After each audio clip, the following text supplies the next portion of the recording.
Hey, everybody. Top of the morning for real. Top of the morning. Hold on, y'all. Let me zip up my jacket. It's a little chilly, man. It's a bit chilly. So, yeah, let me strap up a little bit. And I put on at least one glove because I'm going to use my tablet.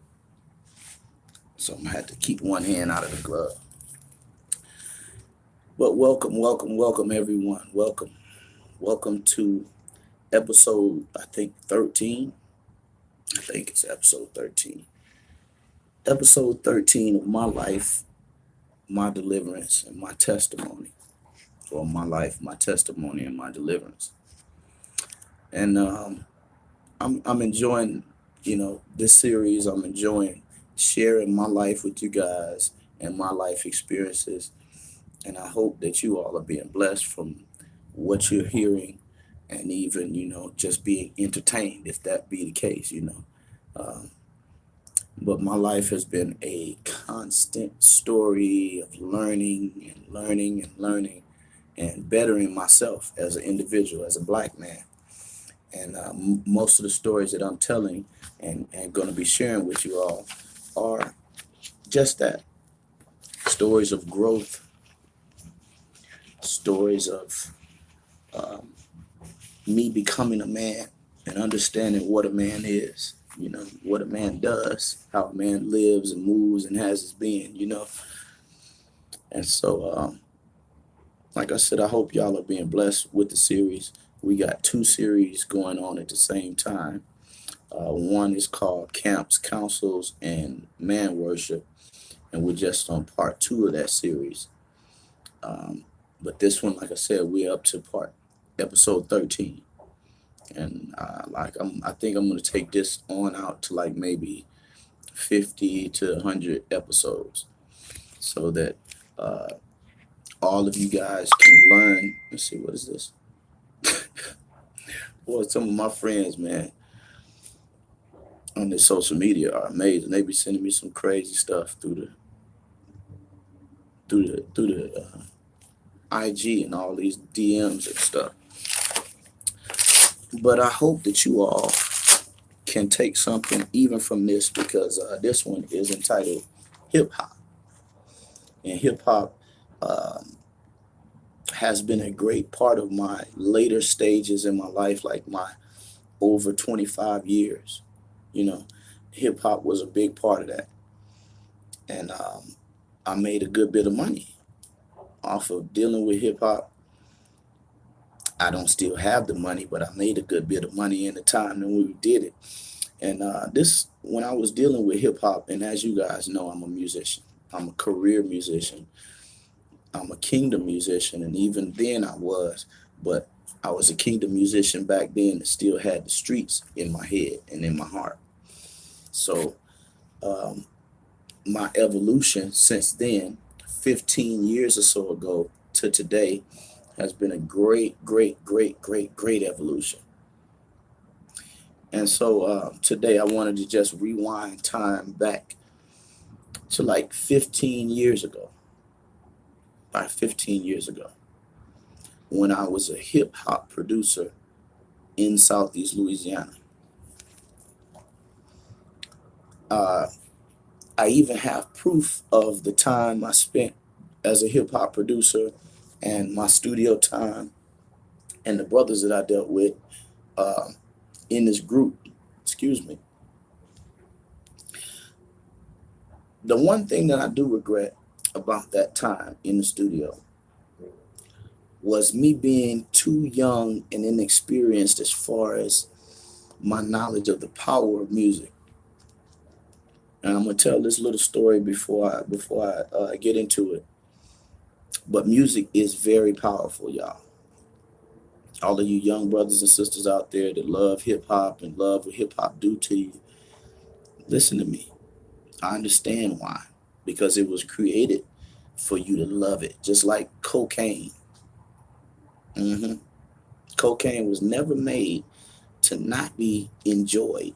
It's made to be enjoyed. And also, cocaine is also made for you not to ever be able to handle it. You take that fact, keep that with you. I said music and cocaine are just alike powerful. Music was made for you never to misenjoy it. Music was made and sent from the dimension where God is to this planet so that you can enjoy it. It was never made to be not enjoyed. And also that does. It was made for you to enjoy, but at the same time, for you not to be able to handle its power. Drugs and music. Now, when I tell you I'm a musician and I know the power of music, and I also know the power of drugs, and these two on par with each other are two of the most powerful forces in this dimension: drug abuse and music. I'm not going to talk to you about drug abuse too much right now. I'm going to talk to you about the power of music and my contribution to hip hop.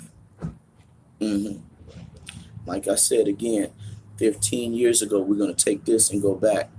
But I want to share with you this story before we start.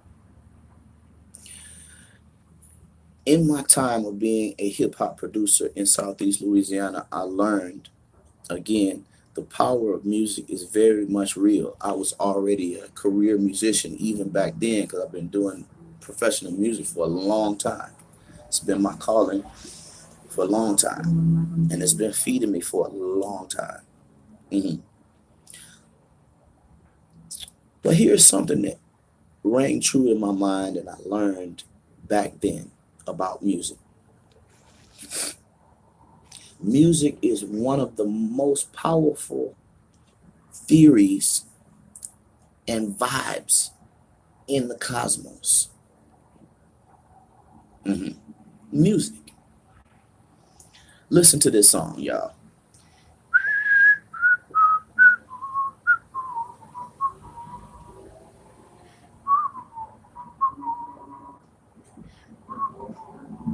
Can y'all hear that? I can't whistle that loud because all the my neighbor with his foolishness. But that was "Don't Worry, Be Happy" by Bobby McFerrin. Now, I've never in my life purchased a Bobby McFerrin album, and I'm pretty sure none of you all have ever purchased a Bobby McFerrin album. But I guarantee you, many of you that weren't even born in the generation of Bobby McFerrin during that time, you heard the song, and that tune has gotten in your heart, in your head, and never went away from you. That's an example of the power of music. Here, I'll share something with you. Music and the theory of music was created by the creator of this universe. Music, on par with drugs and the Holy Spirit, is draw on a person. Listen to me closely. Music is one of the only forces in nature. Huh? Who's that? No, I just got out of work. Actually, I'm suited up. But music is one of the only powers in the universe that doesn't have to ask your permission to get inside you and move you to any number of emotions and dispositions. Again, music is powerful. And just like I just whistled that little jingle for you from Bobby McFerrin, "Don't Worry, Be Happy." I told you I've never bought a Bobby McFerrin album, but that song and that tune is in my spirit. And I want to suggest many of you have experienced the same thing. You know, you sit in a car and you mad. You trying your best to be mad.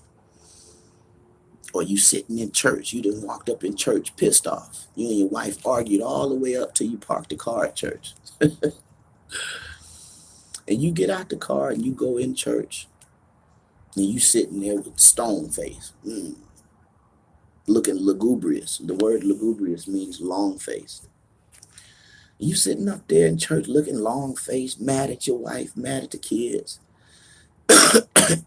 and then somebody starts singing a song that cuts through everything and gets in your chest.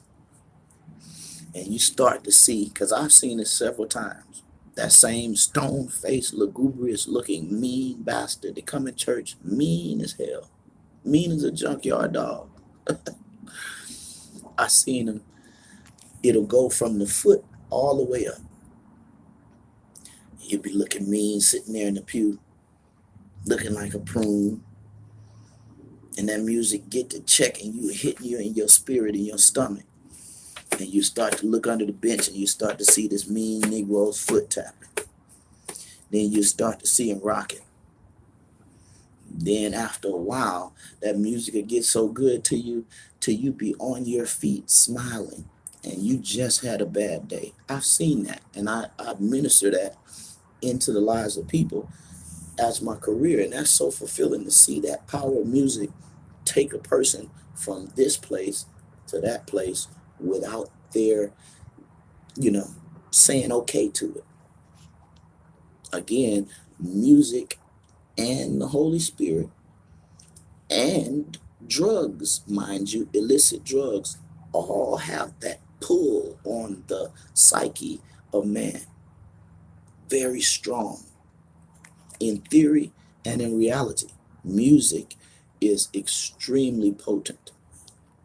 I'm reminded of a story in the Bible where King David was often called to play for a man called Saul, a man that was a king.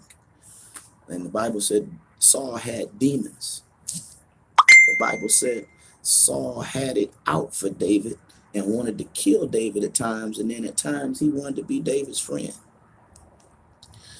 But David would come with his harp and play music that would calm Saul's spirit, his tumultuous spirit.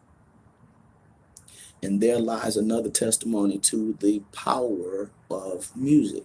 Again, music is one of the only powers and theories that come from out of this dimension into this dimension that can change your mind, your vibratory tones and patterns in your aura, change your walk and talk. Music.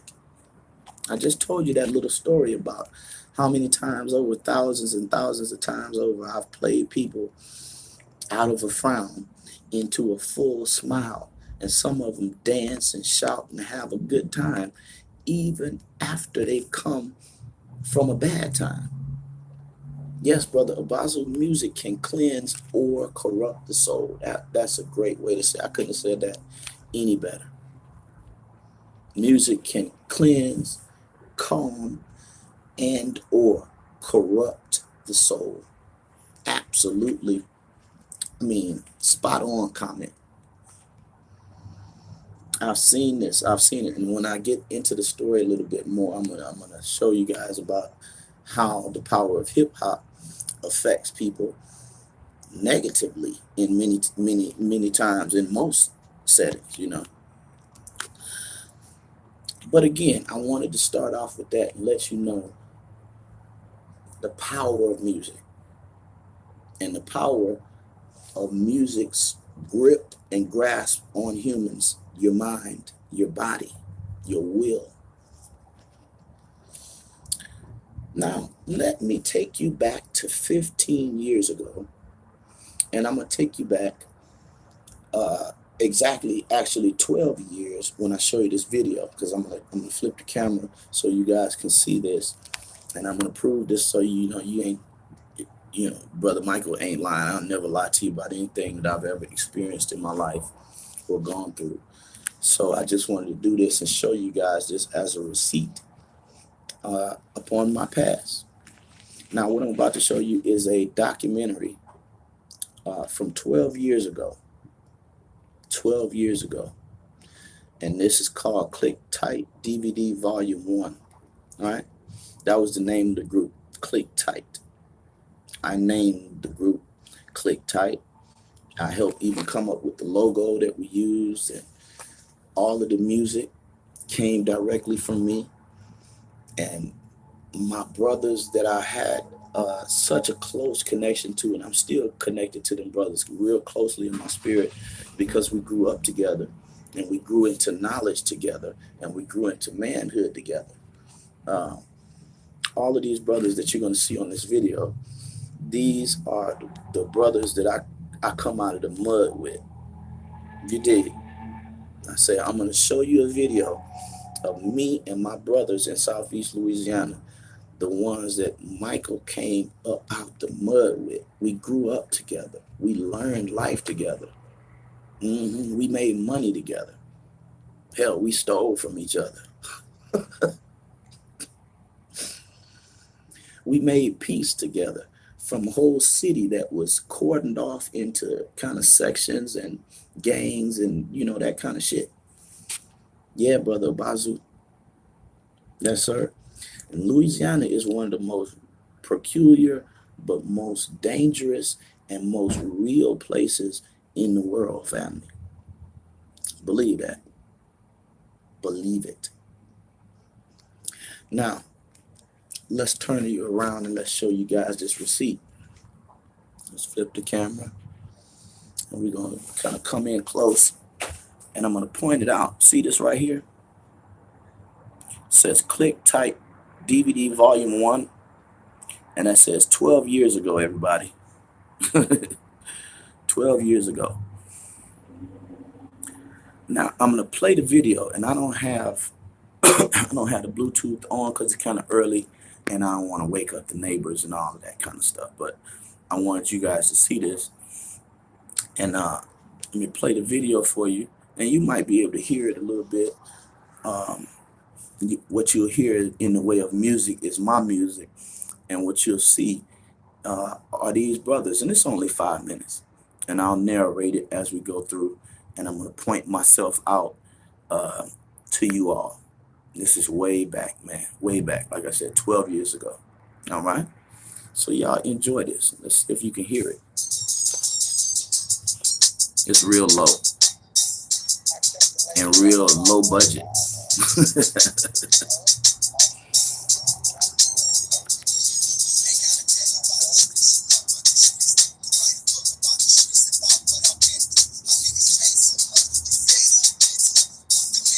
That's my homie Ephraim Brown.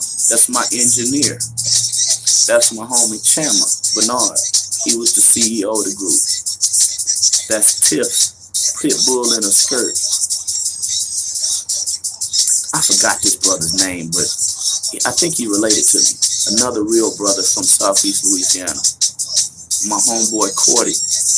The ones that I'm naming are people that's in the group. That's Big Duck. And you see what he got in his hand?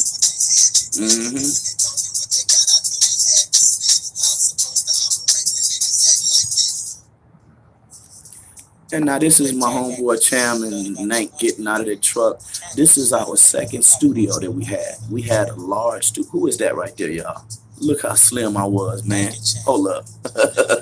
Hold up, family. Let me rewind that. Y'all see how slim I was? Look at me. And the brother just got his hand on my head. That's Cham's younger brother, C-Style. And man, me and that brother were real close. But you see brother Michael right there at this keyboard doing my thing. Look how young I was, man. Look at my face. You see any hair on my face, family? I think that was 2001 or something when I made that particular shirt. Yeah, Bazoo, this is us in the studio getting busy. And you see, we had, gear to sell and everything. Click Tight shirts, all types of different Click Tight shirts and logos. And again, the brother with his hand on my head, that's my good friend, C-Style. And behind him is his brother, Chama. Okay? And that was my baby, man, that keyboard. That's just a Korg Triton. But boy, I did some beats on that thing, man. I'm telling you. Oh my God. And then we had 2 studios. We had one of them, yeah, man, almost all the way bald, man. I used to take it down to a 0. My face and my head. So y'all know I really wasn't into the Israelite culture too much back then. Look at my face. See my face? Naked face, looking like Zion Lex, looking slim, trim, and young.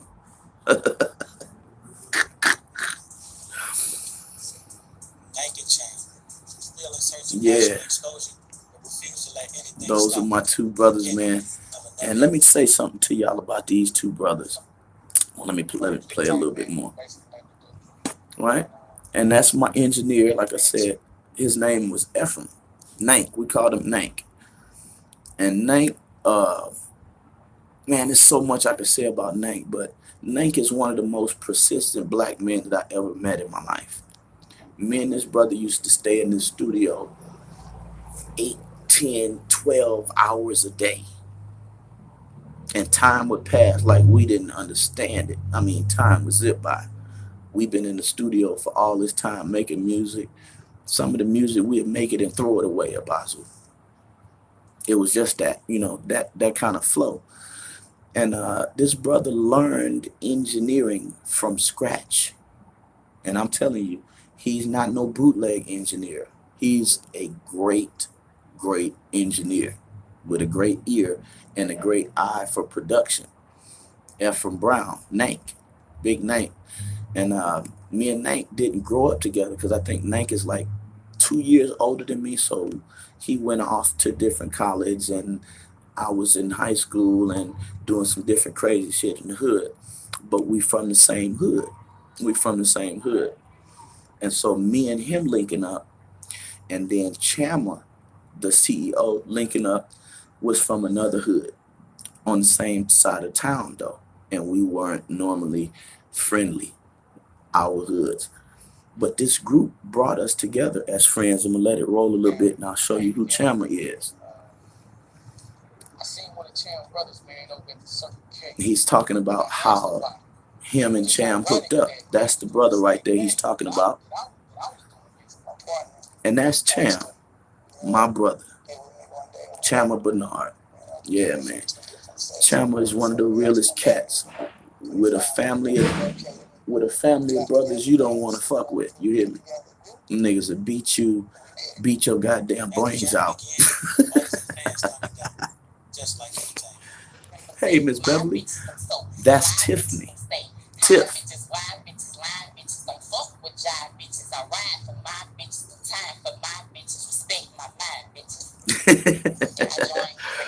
And Tiff is a pit bull in a skirt for real. She's one of the greatest rappers, female rappers that I've seen.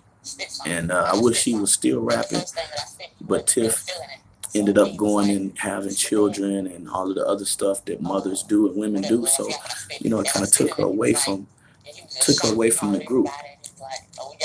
You didn't miss a lot, Miss Beverly. I'm just talking about hip hop and my contribution to hip hop. See the record cover in the back, and that's where we started at. See that? He telling the story about that little bitty white house. That was Ephraim's grandma rent house. It was hot as hell in there. And we started with one keyboard, one microphone, and an 808 machine, family. And we went from that to literally having a large community center given to us with a studio already in it. Just the brother just wanted us to take care of it. And that little White House started a movement in our city. Peace, Gorilla God. That's my brother right here. I'm gonna shut up and let you listen to Duck. Listen. First of all, allow me to introduce myself. A big black motherfucker that's bad for your health, aka Big Duck, the pistol upper. I'm dangerous, deliberate like a motherfucker.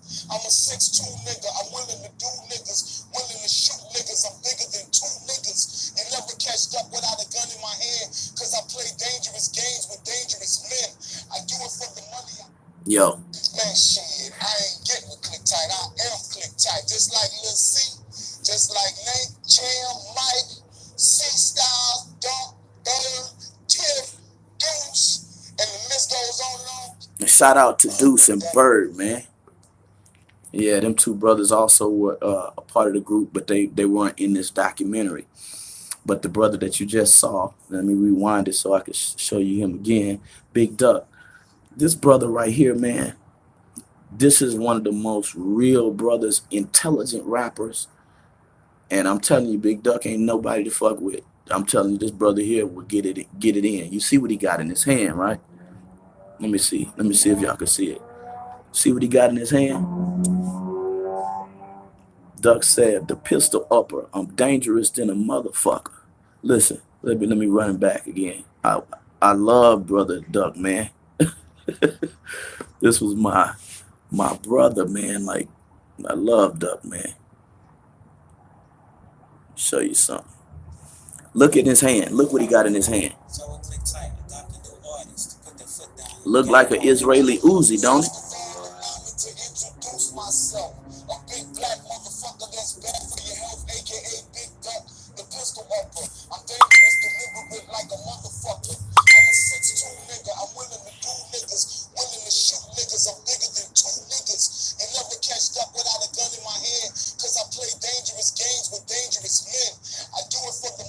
How many of y'all know somebody?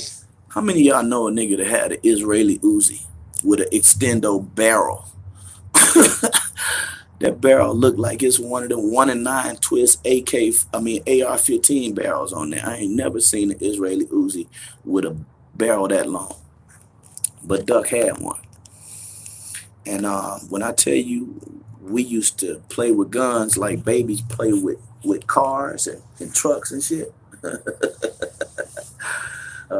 When I told y'all about my other, my other occupation when I was back in these days, slinging them guns, ain't no joke. Ain't no fucking joke. Brother Michael came from the moon. I wanted to stop and brag on him because, man, yeah, Miss Beverly, we was off the chain and we had our city off the chain.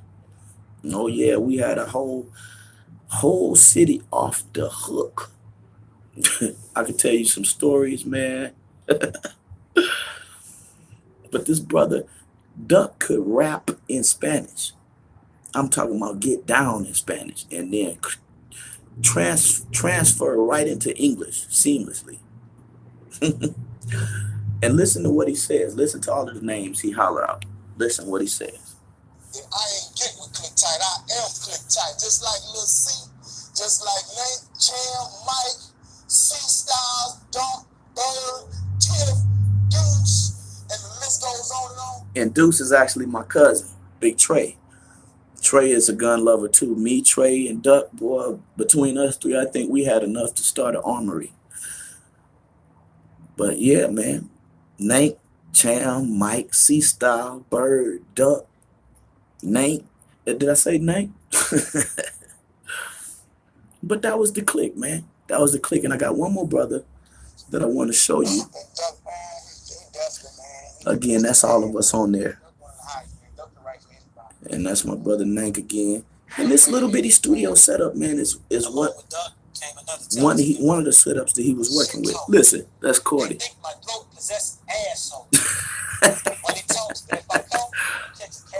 Man, I love this brother Cordy, man. Listen, hold up. Listen to what he's saying, fam. Listen. The shit talker. They think my throat possess asshole. Money talks, but if I come, you catch cash cold. Biggie, Jigga, Nas, I'm in brag mode. Go get your bestest, have arrested with the tadpoles. Money, cash, hoes, respect. You niggas know what's happening. You plot on cluckers? I plot on Loomis Fargo wagons. How you gonna hop up on that boat when you don't know the captain? Why you gonna cop the nigga dope if you don't know he rat? I keep it. And that's Cordy, man. Cordy, brother. Listen, man. Now let me flip the camera back around. That brother, the last brother that you saw. Many of us are still exposed to an even more. The last brother that you saw, man, Cordy and them had the whole city and the whole parish jumping. I ain't gonna tell you what they had it jumping with, but real brother, another real brother. And I'm telling you, all of them brothers I just showed you, when I tell you I love them like my natural brothers, I do. We had so many experiences, man. I remember even this. Watch this. Shout out and rest in peace to Brad Blunt. Brad Blunt was a brother that in the 90s, I think it was the 90s or the early 2000s, late 90s, early 2000s, sometime up in there. Brad Blunt was killed by the police in our city. Shot the brother for reaching for a cell phone. Back when, people wore cell phones on their hip. So he got the traffic stop and they pulled the brother over. The brother gets out, I think, and reached for his cell phone to call his mother. And while he was on the phone, the police shot him and killed Brad. Rest in peace to Brad Blunt.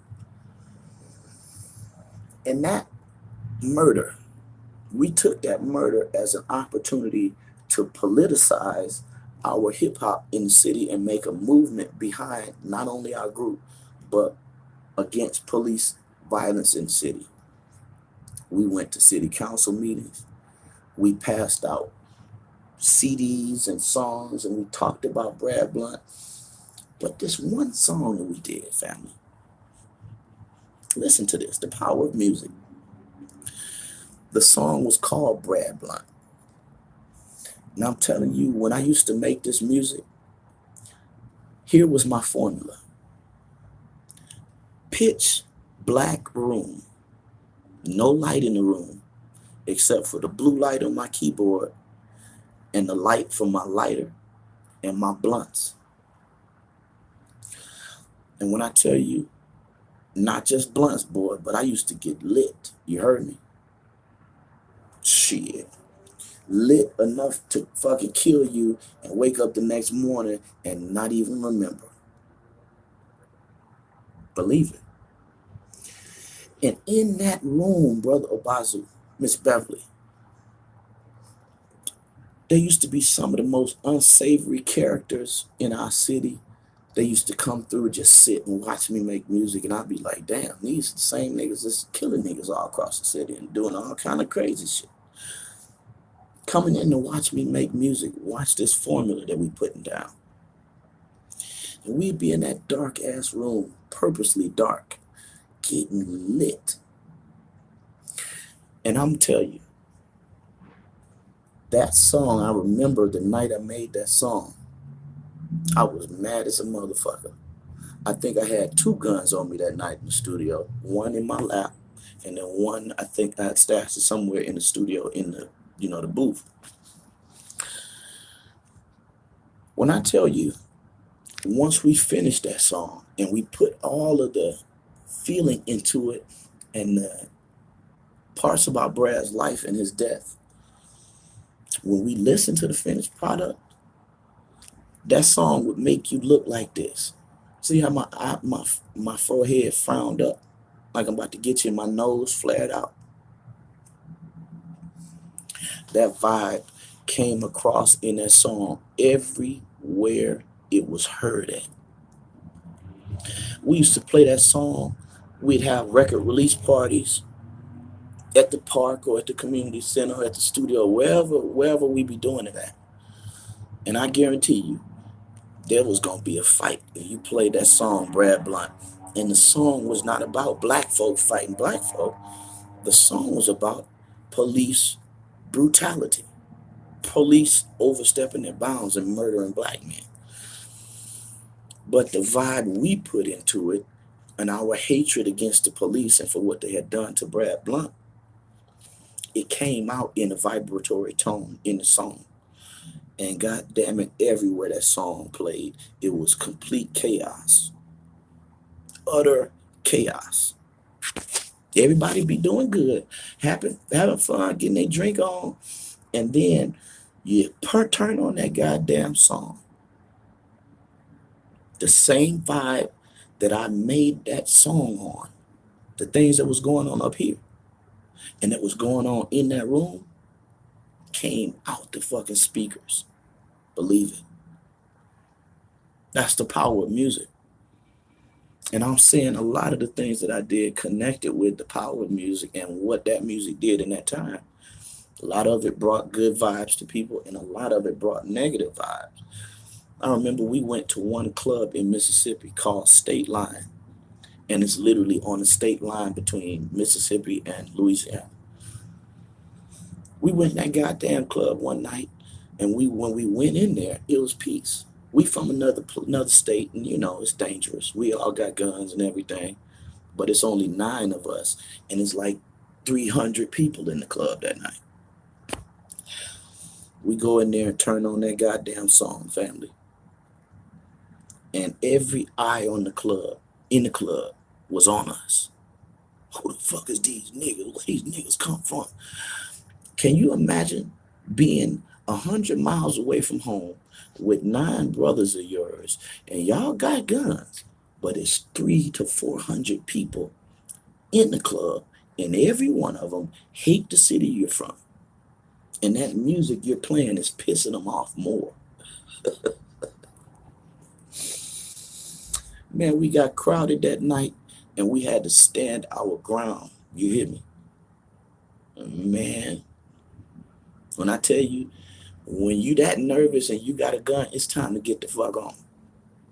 We had about 6 guns, but we had common sense too. And we ended up rocking that place out. We stood our ground. Some of the people, stepped off of that bullshit, and a lot of them, gave us our props and daps for the music that we did, and we got on out of there. But the memory of that night, family, it was amazing because again, we got a chance to see the power of music. How that song turned all them goddamn people in the club into savages. We almost had to shoot a motherfucker in there that night, Basu. It ain't bullshit. And you seen the kind of cats I ran with, and them dudes is rather mild on the video that I played just a minute ago. hmm So let me say this, and it's getting cold as a motherfucker out here, family. Ooh, let me put on my other glove. It's cold in Southern California in the morning, man. Shit. But I said all of that to say this. Number one, never forget that Brother Michael said, music on par with any other power in this galaxy has the ability to get inside you, your body and your head, without your intent and your will. It has the power to override your will. And just like I just told you that story about all of the negative vibe that we put into that song concerning Brad Blunt, being that we did positive things concerning the brother, going to the city council meetings, telling these police, why y'all killing black men, and talking to some of these police and all this stuff, and putting the song out to get the brother's story out. Music has that propensity to give you the same spirit of the person that made it. And ain't we living through that right now? Y'all look at the hip hop industry and you look at its core, not the founders of hip hop, not the early brothers, but those that made hip hop what it is, like Africa Bambaataa. Y'all think it's a game, but a lot of y'all are homosexuals today because of what you heard in the 80s and what was actually going on in the studios and in the houses of the men that were making that music. Ask Poppy. It's not just music. And you young children out there, y'all young brothers and sisters, a lot of y'all get taken in by sorcery, in the sense that sorcery does not only have to be pharmakia, drugs, but it can be spiritual music. Music can make you go out and kill your brother. Music can make you get up and have a great day. Music. But it's up to you to control what that music does to you. And I'm telling you that as a musician, I know it. Next time you all listen to music, Monitor yourself. See what's happening to your body and your mind and your, the way you're dealing with people as you're listening to the music. Okay, we reconnected. But songs like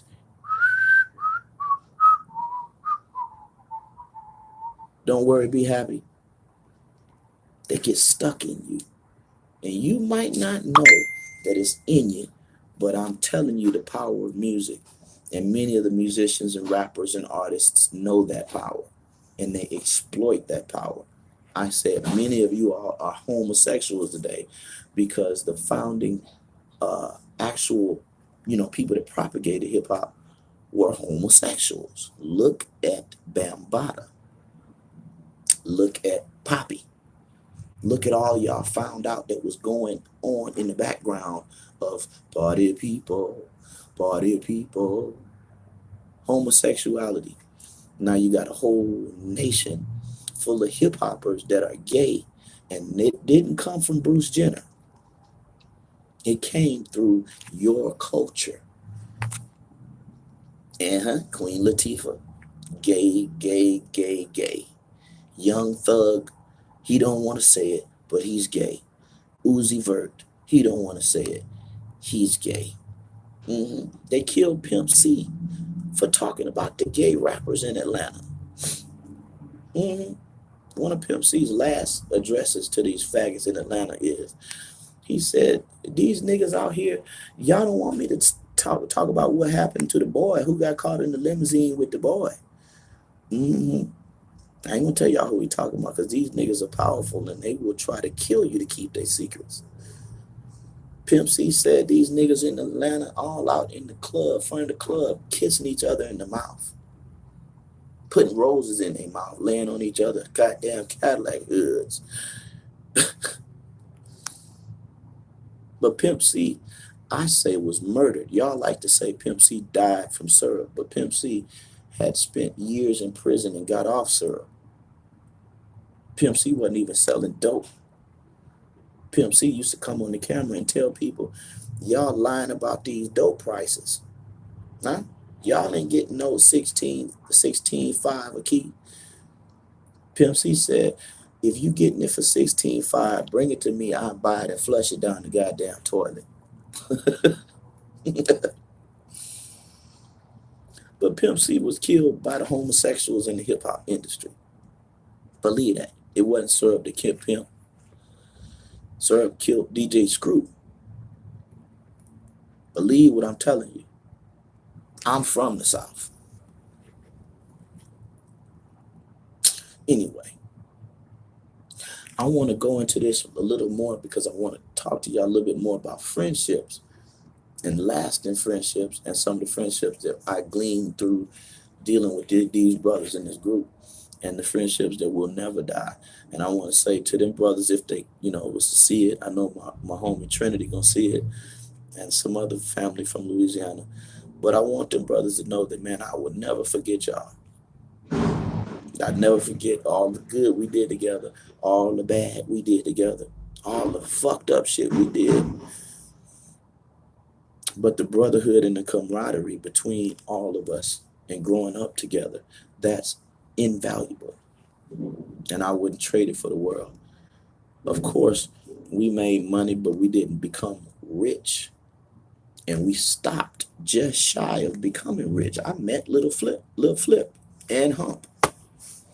I actually sold Lil Flip a track. And Flip probably went out and sold that goddamn music to somebody in China. And let me tell y'all young musicians something. Don't sell your goddamn music wholesale. Don't sell. All right, see you later now. Don't sell none of your music wholesale. Don't do it. If you got to take pennies on the dollar to make your money long, which means you get paid as long as that music is being played, do that. Don't sell your music for $100 or $1,000 or $5,000 a track. Don't sell yourself short like that.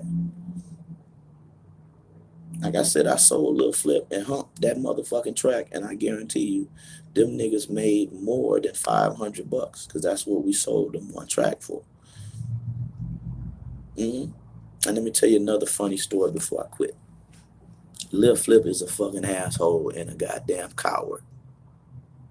You take that to Cloverland in Houston and tell him Mike said that. Tell him the producer of Click Tight say Lil Flip is a whole ass nigga and an asshole. And this nigga know how to run real fast. Listen, man, we used to have record release parties at the Heritage Center, which was where our studio was at, our first studio, the big studio, not the little White House and not the one that I showed you on this video. It's a large, sprawling heritage community center. Well, we had a record release party of that record that this DVD, this documentary was supposed to be about. We had headlining Lil Flip. We did all the opening acts. We did all the smoke and mirrors trying to waste time till this nigga gets there. And Lil Flip had been on 106 in Park that day, all the way in New York or some fucking where. Then he had did 2 shows between New York and Louisiana. And then about time he gets to our venue, it was like 2:30 in the morning, family. The crowd done paid they $25, mad than a motherfucker, drunk, high, unsatisfied, because I don't even think we performed that night. We just had opening acts on stage and was waiting for Flip. So Lil Flip finally shows his stupid drunk ass up with a big old cup, drinking syrup, and made the mistake of coming to our city and disrespecting a crowd of people that have been waiting on your ass for over 3 hours. This dummy gets his clown ass on stage, starts disrespecting the crowd, start throwing money at the crowd, throwing dollar bills at them, just throwing dollar bills at people. They start throwing beer bottles and cans and ice and everything back. So he gets mad, gets his clown ass off stage. And listen to me, people. When I tell you, I'm not going to tell you what actually happened. I'm going to tell you as if like I was a bystander. All you heard was outside the venue. Pop, pop, pop, pop, pop, pop, pop, pop, pop, pop, pop, pop, pop, pop, pop, pop. And Lil Flip in his blue truck and the rest of the niggas and Hump and all of them, ass and elbows out that motherfucking parking lot. They left so fast that I think Hump or Lil Flip dropped their ID on the ground. We had to send them. We had to send these coward ass niggas, send them their ID. Nigga, you lost your motherfucking ID back here. Them niggas showed up with no guns, no balls, no nothing, just attitude. And them people chased this nigga on with fire. Pow, pow, pow, fire. So let that be a lesson to you. Any of your aspiring artists, be nice to the people that you're coming to rap to and they're paying for you. Because you get the wrong city, them niggas might yank you in that crowd and strip you butt naked. Flip got lucky. Yes, he did. Yeah, that Lil Flip. Cloverland, Houston. That Lil Flip. Syrup drinking Lil Flip. Fool ass Lil Flip. But I gotta say, Hump is not like that. Hump is a manager. Hump is totally different. Flip is an asshole. Hump was cool. And Miss Beverly, goddamn it, we laughed and laughed and laughed. I'm telling y'all, Miss Beverly said y'all was crazy. Miss Beverly, we was insane. You have to dig me.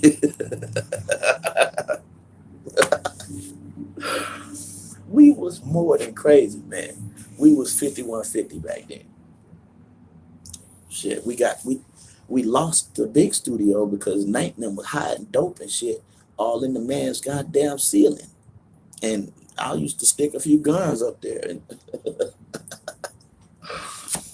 straight up criminals and ruffians, man. But anyway, family, um, that's just a little bit of my contribution to hip hop, man. And I'm gonna come back and we're gonna touch this one again in this series. Miss Beverly says, "Sound like my hometown." Yeah, yeah.